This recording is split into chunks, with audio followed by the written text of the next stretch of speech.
Good morning, Mr. Torres. Good morning. Sir, you're charged with the offense of driving while intoxicated, first offense.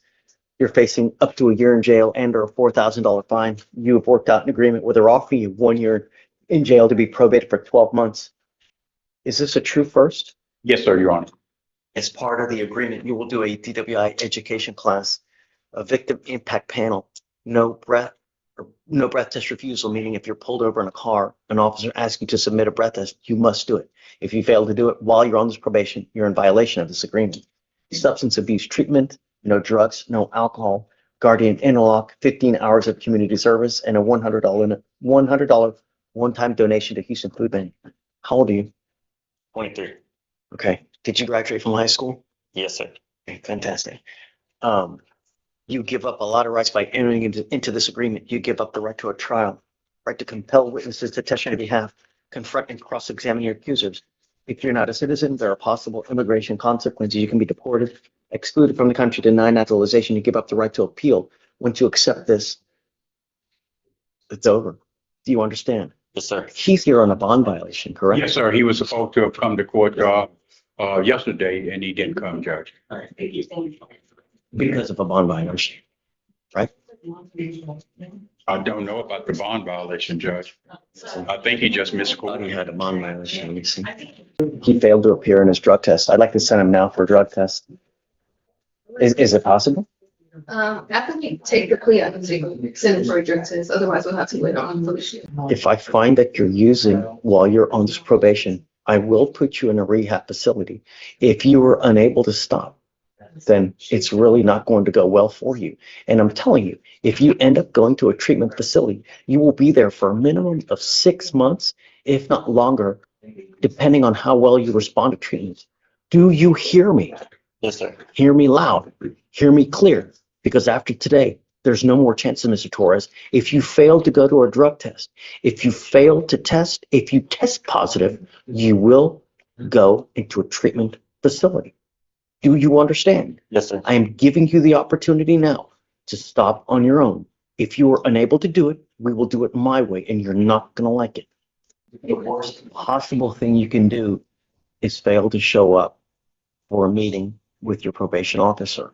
If you ever have a problem, you could come here, we could talk about it, we can work it out. But if you pick up a new case, if you continue to test positive, it's really not going to go well for you. Yes, sir. Now, is it true or untrue that you had a 0.15 or above on this case? Breath test. I'm not sure what it was. It's true, Judge. I told him he had a .15, Okay, so true, the enhancement. 151 and So so. he also has an accompanying felony with this. Is that going to be dismissed as a result of this? Do you know? I did not know he had a felony, Judge. Oh, I'm sorry. No, it was dismissed already earlier. All right, how do you plead to the offense? Guilty or not guilty? Guilty. I'm going to find you guilty. I will follow the agreement. Do you work now? Yes, sir. Okay, so you must maintain full-time employment while he's on probation as well. All right, Mr. Torres, good luck. Well, I'm not asking much. All I want are my streets to be safe. If you endanger my streets, I have only one place for you. Yes, If sir. you violate this agreement, I will issue a warrant for your arrest. You're facing 1 year in jail. If you fail to do your stuff on time, you test positive. Do you understand? Yes, sir. Okay, good luck. We'll have you see the clerk. Thank you, Your Honor. Thank you, Mr. D. Willing to break the time up. The problem is it becomes too arduous to look, and then the people monitoring never do it. They end up just letting it go, and they never monitor it, you know? And it's just too easy for people to just in and out, and so. I understand your position, but will the court entertain some argument? Sure, of course. Judge, the thing is, if it was a different person, I would agree with you. I forgot to mention earlier, but Mr. Sino actually helps out with the rodeo. I mean, it's the kind of person he is. Now, if he was a different type of person, This isn't for like, I for understand. volunteer. I No, understand. it's But- only. But I mean, it's for an work. indicator of character that I don't believe you would ever have any problem with regards to these issues. Honestly, I don't.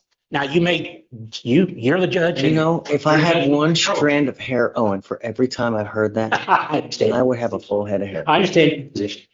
You know, But because it is important, and it's only just a couple of hours. what do you want? I want to do 6:30 to noon and 1:30 to 8. That way, the latest he would ever get home is 8 o'clock. The earliest he ever has to go to work is 6:30. Now, of course, that would mean in the middle of the day, he can't drive, and he's aware of that.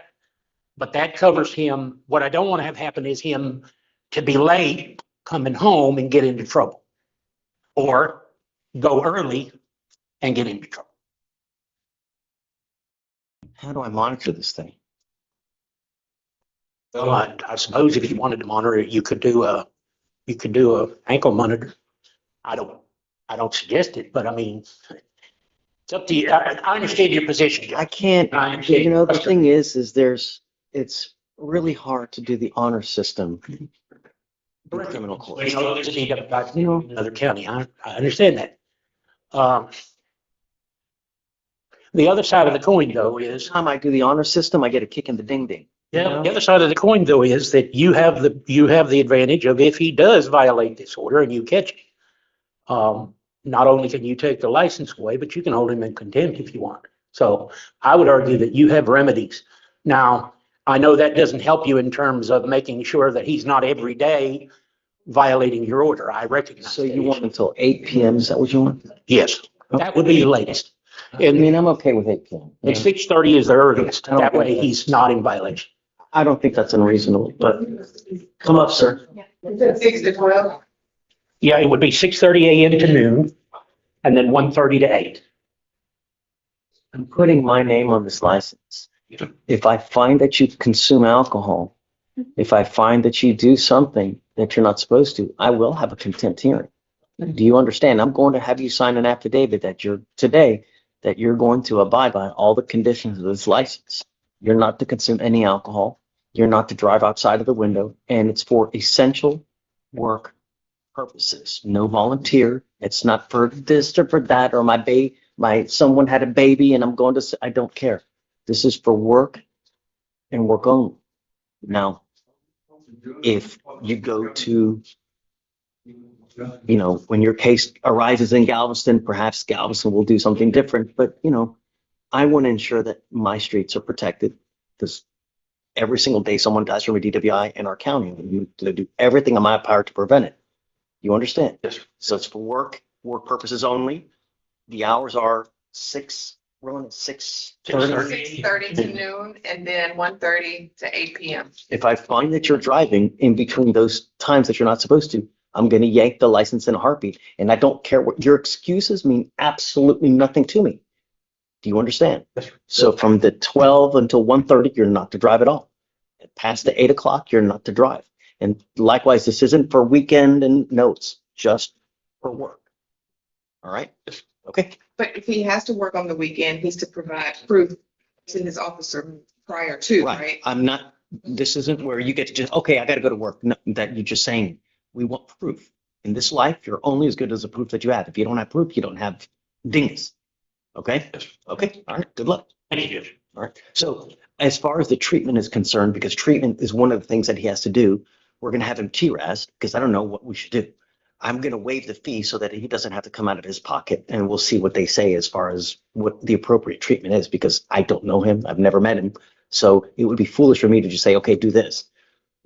What Shatori suggested was have him do an DW education class, but that kind of hurts him because if in the Galveston case, he ends up doing something where he takes a subsequent DW education class, then they're going to suspend his license because it's subsequent.